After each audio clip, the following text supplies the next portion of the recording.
김영훈의 두뇌 교육을 시작하겠습니다. 오늘의 주제는 영어 동요 들으며 블록놀이, 집중력 떨어뜨리는 지름길입니다. 첫 번째 질문입니다. 아이의 뇌는 멀티태스킹을 하지 못한다입니다. 에디슨은 5세 때 불이 어떻게 타는지를 확인해 보기 위해 창고에 불을 질렀다가 창고를 다 태우기도 하고 물 위에 판자를 놓고 그 위를 걸어가다가 물에 빠진 적도 있습니다. 병아리를 부화시키겠다고 달걀을 품고 닭장에 쭈그리고 앉아 있었던 유명한 일화도 있습니다.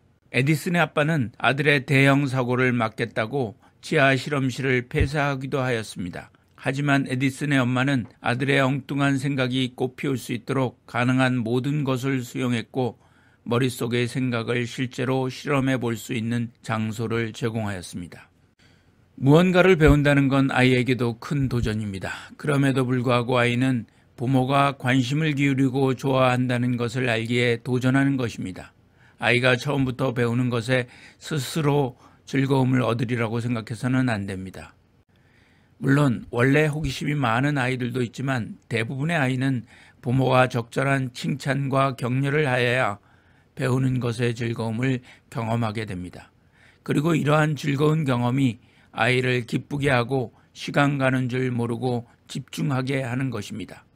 뇌과학적 관점에서 보면 아이들은 미래를 걱정하고 과거에 영향을 받지 않기 때문에 지금 여기에 쉽게 몰입하는 것입니다. 아이들이 나이가 들면서 전전두엽과 축두엽이 발달하게 되면 시간에 대한 개념이 생겨나고 미래에 대해 불안해하고 걱정하면서 과거의 실수를 반복하지 않으려고 지금 여기에만 몰입하지 못하는 것입니다. 아이들의 뇌는 멀티태스킹을 하지 못합니다. 한꺼번에 여러 일을 진행하면 뇌는 의사결정을 하는 과정이 방해받아 모든 일의 진행 속도가 느려집니다. 실제로 폴 덕수 교수의 연구에 의하면 한 가지 일에 집중할 때보다 두 가지 일을 동시에 할 때 작업 속도가 크게 떨어졌습니다. 여러 가지 과제를 동시에 작업하면 한 과제씩 단계적으로 할 때보다 과제의 완성도가 떨어집니다. 과제에서 과제로 옮겨갈 때마다 순간적으로 시간이 걸려서 과제를 동시에 진행하면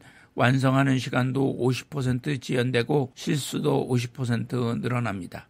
아이들에게 하루에 여러 개의 학원에 다니게 하거나 영어 동요를 들으면서 블록놀이를 하게 하는 것은 뇌에 부담만 줄 뿐 집중력을 발휘하는 데 효율적이지 못합니다.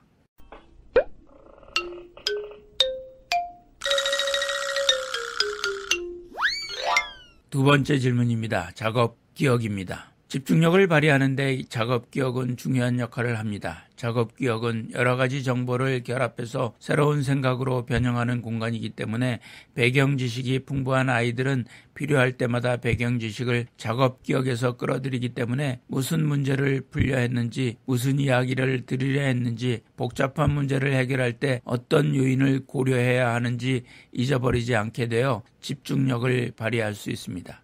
연습이나 배경 지식은 작업 기억을 비우는데 필수 불가결합니다. 가령 아이가 신발끈 매는 법을 배운다고 생각해 보세요. 처음에는 정신을 집중해서 작업 기억을 모두 하려 하지만 연습하다 보면 자동으로 신발끈을 맬 수 있습니다. 이처럼 정신 과정은 연습을 통하여 자동화될 수 있습니다. 자동화되면 작업 기억의 용량을 거의 혹은 전혀 쓰지 않기 때문에 사고하고 문제를 해결하는 데 모두 쓸 수 있습니다.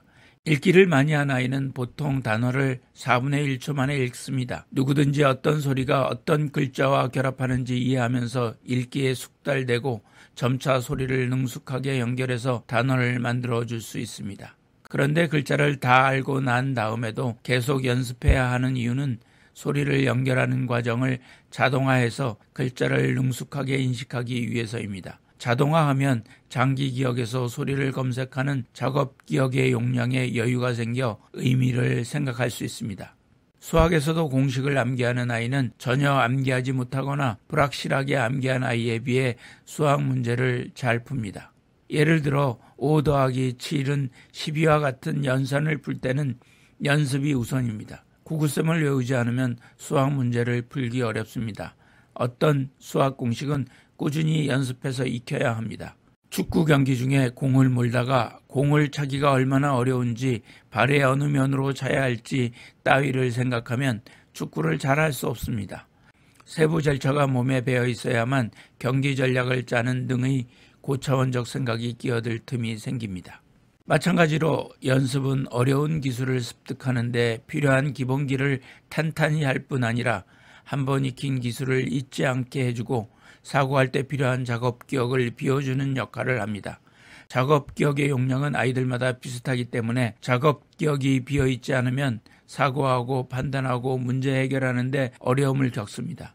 연구에 의하면 작업 기억의 용량과 추론 능력을 측정한 결과 작업 기억의 용량이 크면 클수록 추론 능력이 높아졌습니다.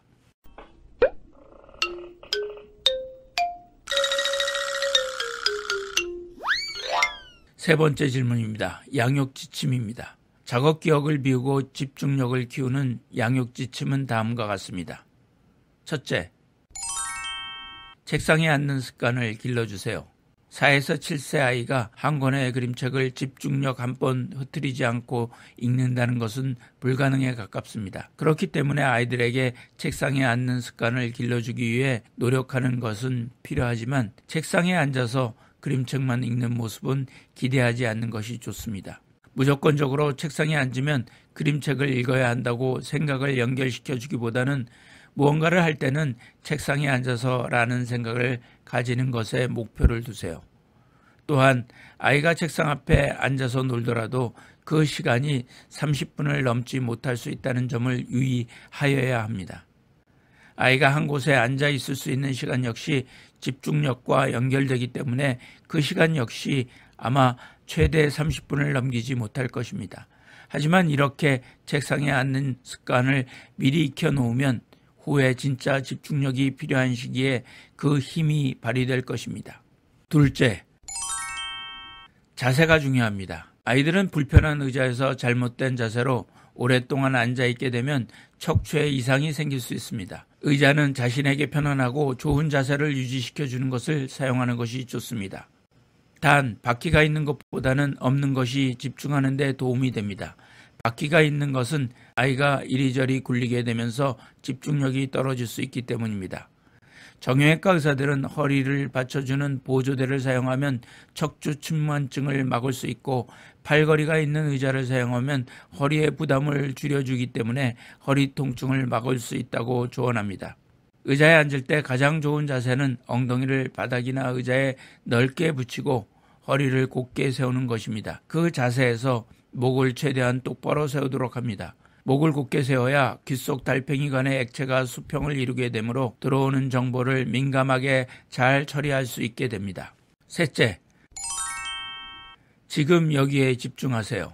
아이의 뇌는 성장하면서 끊임없이 자극을 찾아 헤맵니다. 시간과 공간을 자유롭게 넘나들며 옛날 생각에 빠지거나 미래를 상상하다가 공상에 빠지기도 합니다. 새로운 자극을 찾아 헤매는 아이의 마음을 지금 여기에 집중하게 하기 위해서는 마음을 평정하는 습관을 들여야 합니다. 이를 위한 가장 좋은 방법의 한 가지는 부모와 아이가 일정한 시간에 함께 그림책을 읽는 것입니다. 아이가 좋아하는 그림책을 골라서 읽는 것부터 시작하세요. 대화도 필요합니다. 아이의 눈을 보면서 대화를 하면 아이는 지금 여기에 집중하게 됩니다. 복식 호흡이나 명상도 마음의 평정에 도움을 줍니다. 넷째, 워밍업 타임을 가지세요.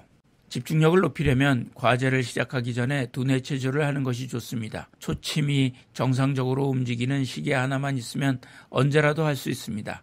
아이에게 1분간 시계의 움직임을 보여주고 초침의 속도를 기억하게 합니다. 그리고 눈을 감게 한 뒤 최대한 정확히 60초를 세도록 하고 손을 들게 합니다. 반복적으로 수행하면 집중력 향상에 큰 도움이 됩니다. 또한 처음에는 터무니없이 둔감했던 아이도 반복적으로 연습하면 기록이 좋아져 성취감을 느끼게 해줄 수도 있습니다. 과제를 시작할 때 워밍업 시간을 가지세요. 차분한 음악을 들어 정신을 가다듬거나 복식 호흡을 하여 마음을 가라앉히거나 가벼운 스트레칭으로 뇌를 활성화할 수도 있습니다. 연필을 깎거나 책상을 치우는 일도 마음을 준비하는 데 도움이 됩니다. 과제 한 가지를 정해 매일 그것부터 시작하는 것도 주의 집중에는 효과적입니다. 익숙하고 가벼운 것으로 과제를 시작하면 순식간에 한 과제를 끝냈다는 성취감이 아이의 기분을 좋아지게 해 과제의 몰입이 가속화됩니다. 또한 최근 연구에 의하면 단순한 계산을 할 때 뇌 전체의 혈류도 좋아진다고 합니다. 그러므로 과제를 하기 전에 사전 찾기 놀이나 단순한 계산 놀이가 두뇌 워밍업에 도움이 됩니다. 다섯째, 산만해지면 휴식을 취하세요. 30분을 집중해서 과제를 한 후에 반드시 10분 정도 휴식을 하도록 하세요. 한 자세로 오래 있는 것은 허리와 목, 척추, 엉덩이, 다리에도 긴장감을 주게 됩니다. 이때 간단한 스트레칭으로 몸의 근육을 이완시켜 두뇌에 가해진 피로를 풀어줘야 합니다. 휴식이 제대로 이루어지지 않으면 두뇌 또한 피로로 인해 게을러짐으로 집중력과 이해력이 감소합니다. 잠시 휴식을 취하게 한 후 공놀이를 하면서 공을 주고받는 동안 대화를 나누어 봅니다. 이런 종류의 운동은 생각을 체계화하고 언어를 더욱 유창하고 복잡하게 다듬는 데 도움을 줍니다. 여섯째, 정리정돈을 하세요. 과제를 하려면 그림책, 종이, 크레용, 연필, 지우개, 테이프, 자 등 많은 물건이 필요한데 평소에 물건들을 잘 정돈해 둔다면 갑자기 필요한 것을 찾느라고 주의 집중이 깨지는 일이 없을 것입니다. 아이들이 정리정돈을 하는데 참여하여 버릴 것은 버리고 재활용할 수 있는 것을 가려내고 따로 보관할 것을 골라내는 시간을 주기적으로 가져야 합니다. 과제와 직접적인 관련이 없는 물건들은 손을 뻗어도 닿지 않는 곳에 두는 것이 좋습니다. 김영훈의 두뇌교육이었습니다.